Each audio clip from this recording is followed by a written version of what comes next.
Hello and welcome. It's 10 a.m. on Tuesday, the 3rd of February. You're tuned in to our mid-morning newscast here on Arirang TV. Thanks for joining us. I'm Mark Broome. Let's take a look at what's making headlines.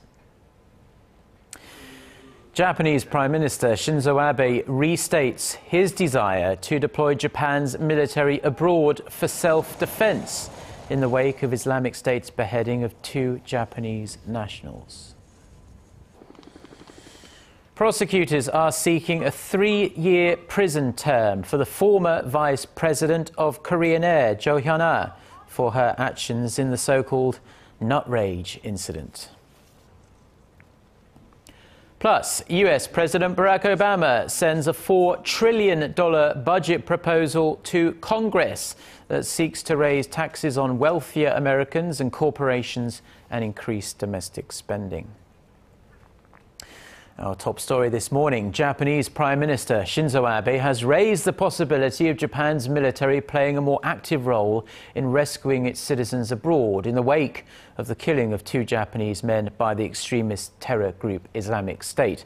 Speaking at a parliamentary committee on Monday, Abe said that ensuring the safety of Japanese citizens is the responsibility of the government, and he was the person who holds the most responsibility. He told the committee that he wants to discuss a framework for rescuing Japanese who are in danger in foreign lands. Abe wants Japan to have the right to collective self-defense, easing the country's pacifist laws and allowing Japan's military to fight overseas to help allies under attack. The Japanese leader wants to push through his military reforms this year. Abe reiterated his condemnation of the militants and stressed Tokyo was committed to fighting terrorism and that it needed to be able to protect its citizens. And in Korea, 3-term lawmaker Yoo Seung-min has been elected as floor leader of Korea's ruling Saenuri Party. Representative Yoo defeated his pro-President Park rival Lee Ju-young in Monday's vote. The new floor leader replaces Lee Wang-gu, who was nominated as Prime Minister last month. Park Ji-won reports. 3-term lawmaker Yoo Seung-min has been elected the ruling Saenuri Party's new floor leader with 84 votes.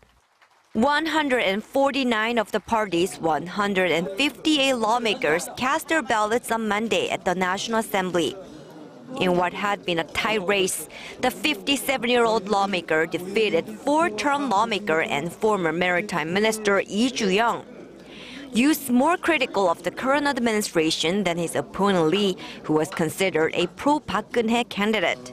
Yoo's election comes as the president's approval rating have slipped to one of its lowest, hovering just above some 30%. Upon winning the election, Yoo emphasized the importance of direct communication with the presidential office and the government. I vow to have sincere communication with the presidential office and the government. We will closely cooperate while pondering together which policies will truly reflect and serve the will of the people. 4-term lawmaker Won Yu-chul will assist Yoo as the party's chief policymaker. The floor leader is in charge of spearheading ruling party legislation and coordinating party policy. But Yoo's known to disagree with major policies that the Park Geun-hye administration has pursued. For example, he has been highly critical of the Park Geun-hye administration's policy of expanding welfare without raising taxes. While he agrees with the idea of expanding social welfare services, he believes corresponding tax increases are necessary. To raise tax revenue, he says, it is necessary to re-examine corporate tax rates, which the administration has kept intact for the past 2 years.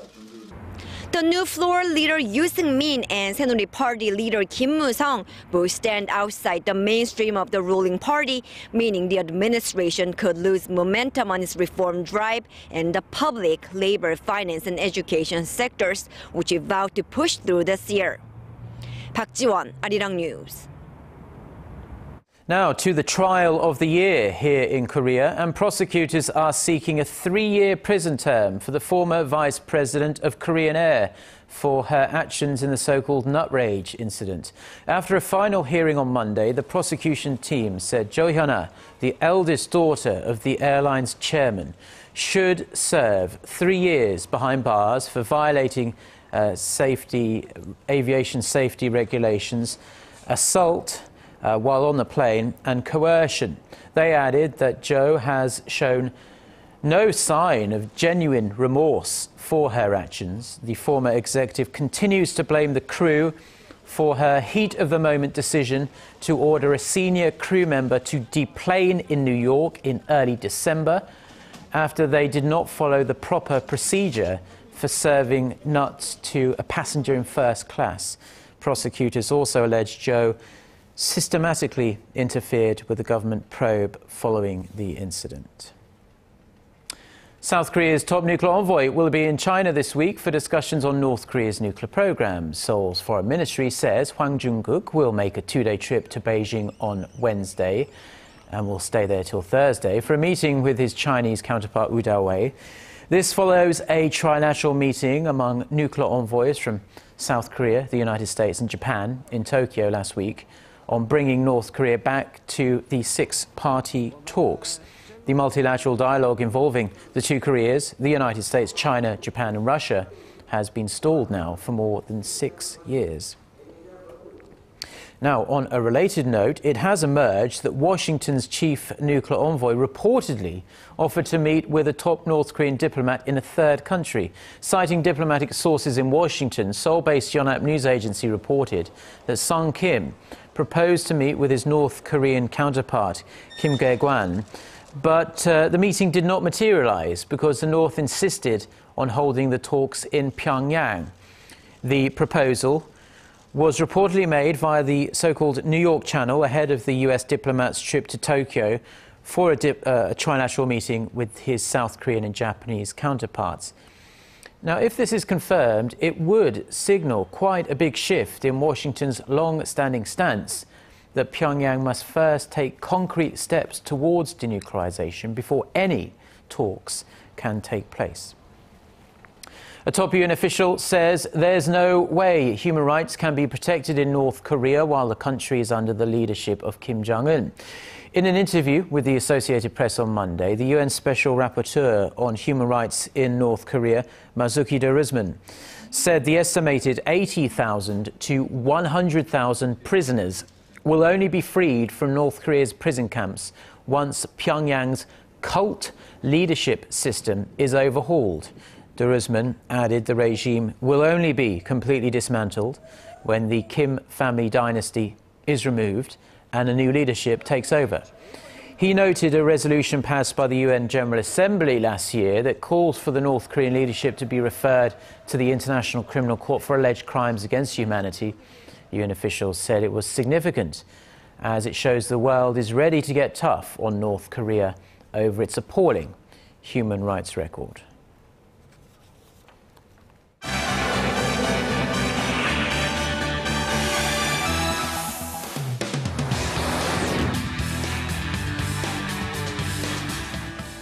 US President Barack Obama has submitted a new spending plan for the 2016 fiscal year, and it's already coming under scrutiny by the Republican-dominated Congress, which will need to approve the new budget. To unpack this story for us, we connect to Eunice Kim at the News Centre. So, Eunice, the proposed budget is jam-packed with plans extending from things like rebuilding old roads and bridges to launching a free community college program.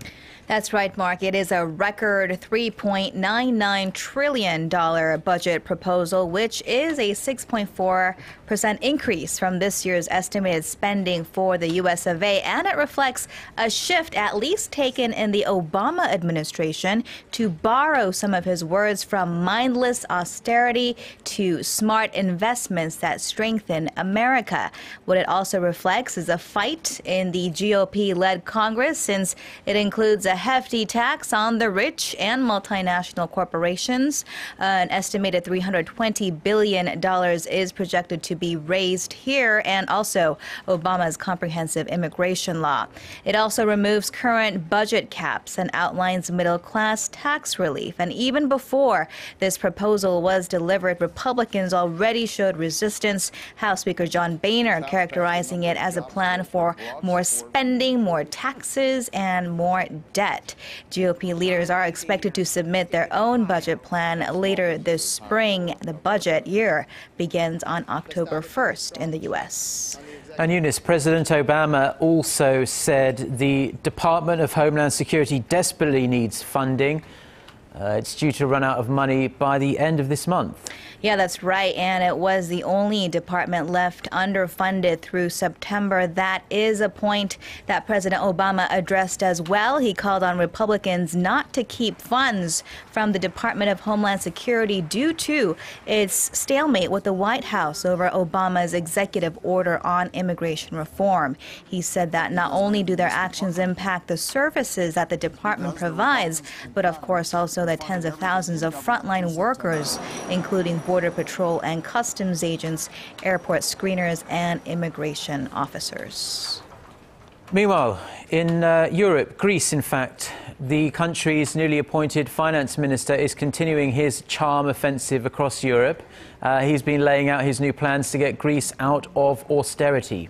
That's right. He continued his sell for his debt swap plan in the UK following France, and he is due to head to Rome on this Tuesday. His goal is to get all the different European governments to a common objective that minimizes the cost for the average European citizen. My message to our German friends, and indeed to all Europeans, is that no hand will be overplayed, because we're not entering this in a confrontational manner. Now, the crux of that new Greek government's plan is a debt swap, swapping out Greece's €315 billion debt for government bonds linked to growth. Varoufakis had said that Athens will not accept any more EU bailout funds, likening it to cutting a drug habit, you'll remember. But he did say that it is depending on the ECB for its financial lifeline until it renegotiates successfully bailout terms with countries and entities that it owes money to.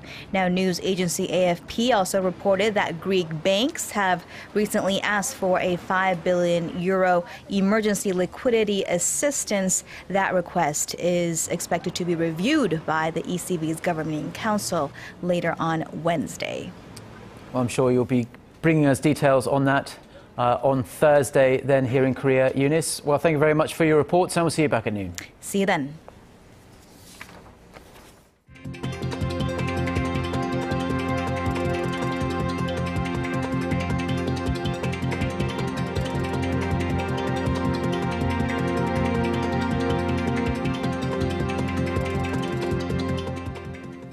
Now back to Korea and some economic news. And the nation's consumer prices grew below 1% for the second straight month in January.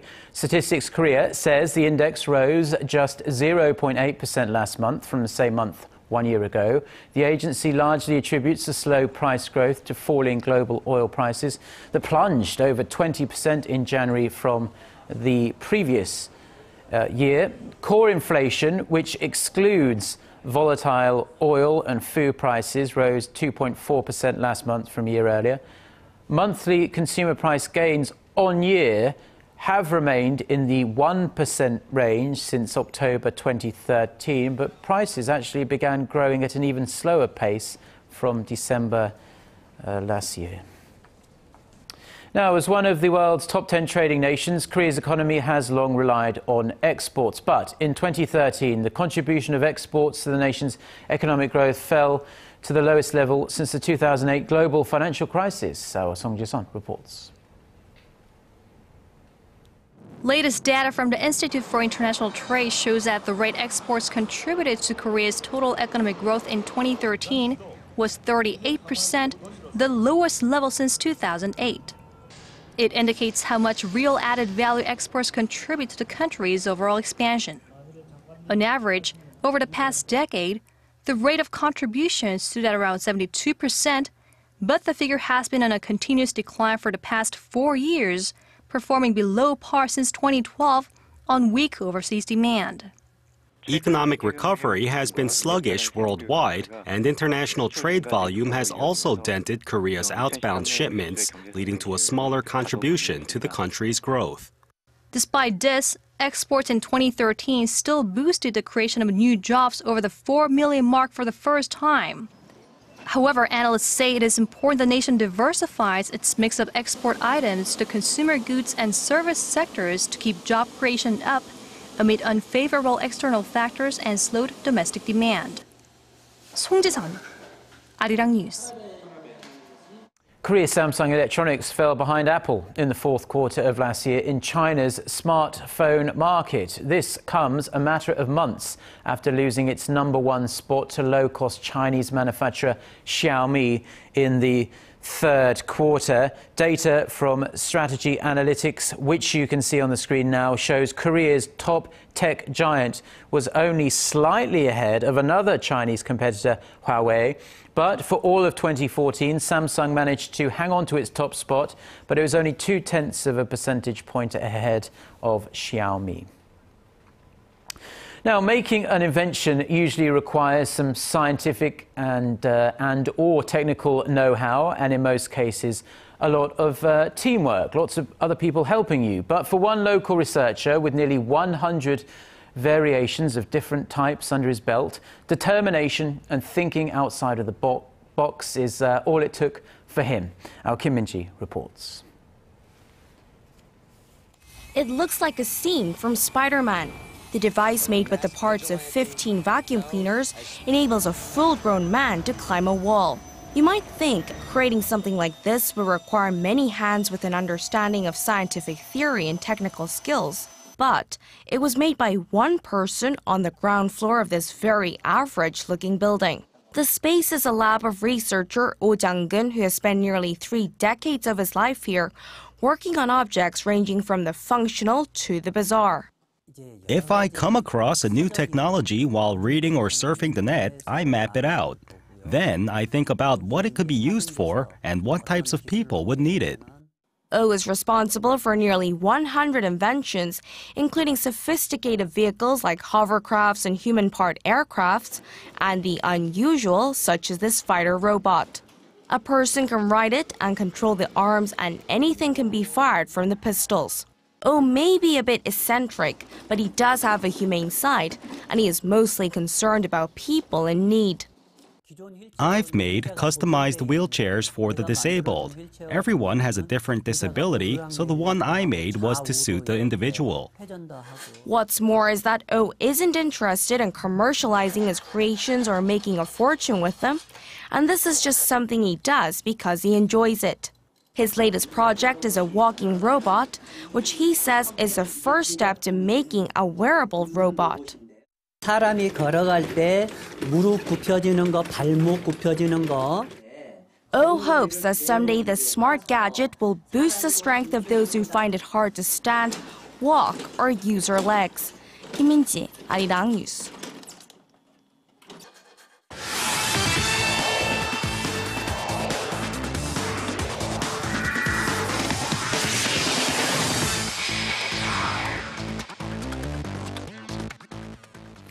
And a good Tuesday morning to you all as we kick things off with the 2015 Asian Cup, which finished off this past weekend. Now, despite a second-place finish for Korea, the national team still proved to be a great team, as 40 players were named in the 2015 Asian Cup Dream Team Best 11. Now, a list of Best 11 players in the tournament, the AFC has named Son Heung-min, Ki Sung-young, Kwak Tae-hee, and the recently retired Cha Do-ri, tied for the most number of players with Australia, who also had 4 players. While Son Heung-min proved to be the go-to scorer for Korea, Ki Sung-young showed that he's a world-class playmaker, while Kwak Tae-hee and Cha Do-ri held on the defense, which only allowed 2 goals in the entire tournament. Now, one of the biggest feuds in golf was between Tiger Woods and Phil Mickelson back in the days before a truce was called. Well, now Korea's Pae Sang-moon's in a pretty big feud, only his opponent isn't a golfer and it might be a fight he can't win.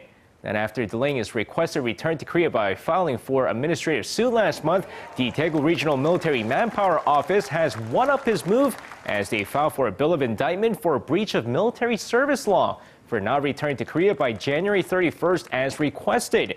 Meanwhile, despite all this, the 29-year-old is set to compete again this week at the PGA Farmers Insurance Open. Now, usually making a transition from one kind of competition to another is pretty tough, but for speed skater Lee Seung-hoon, he made making the transition to mass start competition look pretty easy. Now, the Korean national speed skater, who won silver in the 5,000-meter and gold in the 10,000-meter speed skating event during the 2010 Vancouver Winter Games, struggled a bit in the 2014 Sochi Winter Games and have shifted over to the mass start competition, where he finished with a final time of 7 minutes 50.52 seconds for a gold medal finish at the 5th stage of the ISU Speed Skating World Cup. Now, having competed in short track before, the similarity in mass start competition has given him an edge in the event. Now, the closest I ever got to owning a baseball team is when I play fantasy baseball every year, and when I drafted Ri Hyun-jin in the 8th round of the rookie season, people thought I was crazy. Well, he turned out to be a fantasy gem in the past few years. Now, with the LA Dodgers ranking their top fantasy players for the upcoming season, the hefty lefty was ranked 6th overall, with the team also predicting that he'll go 14-9 with an ERA of 3.21. Now, despite fantasy sports being considered a type of online game, it also shows the value of the player and how well a player is playing in the league. Now, have you ever made a decision so bad that you wish you could turn back the hands of time and redo that moment again? Well, hopefully tuning into our newscast isn't one of it, but Seattle Seahawks head coach Pete Carroll probably wishes he could after the New England Patriots came back to win Super Bowl 49. Now, down by 4 points with 20 seconds left to go, Pete Carroll calls for a pass play instead of handing it off to beast mode Marshawn Lynch at the goal line and gets it intercepted. As the Patriots win 28-24. Now, 4 touchdowns by Tom Brady leads to his 3rd Super Bowl MVP as the Patriots win their first championship in 10 years thanks to a questionable play call by Pete Carroll. And that's going to wrap it up for me. This has been SJ. Have a great rest of the day and see you guys again for your sports needs.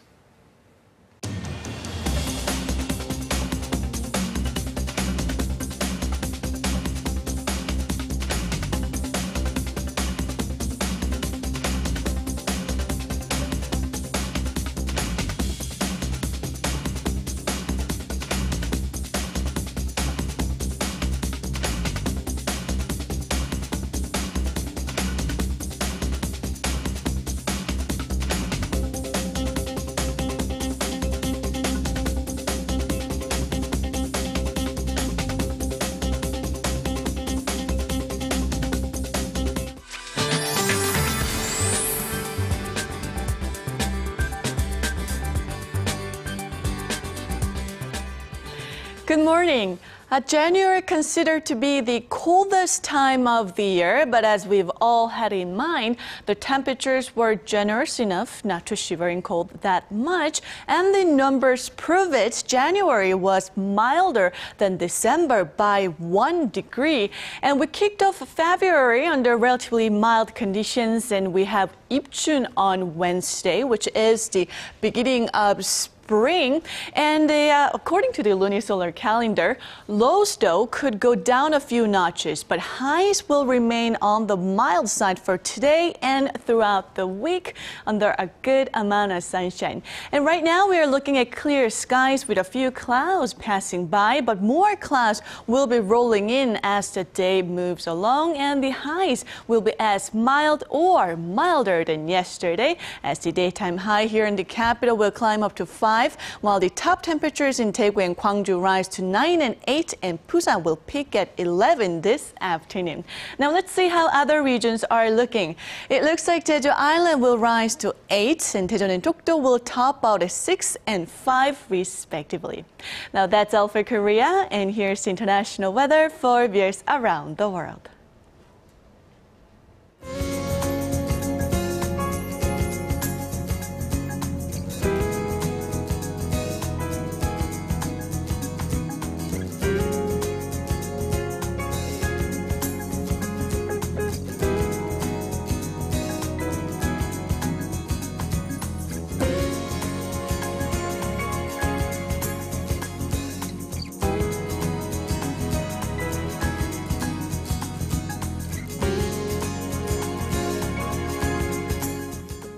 Well, that is all we have for now. Plenty more stories online, and it's also worth checking out our smartphone app for all the latest news and other Arirang TV programs. We'll be back with our next newscast at noon Korea time, so in about 90 minutes. Until then, goodbye.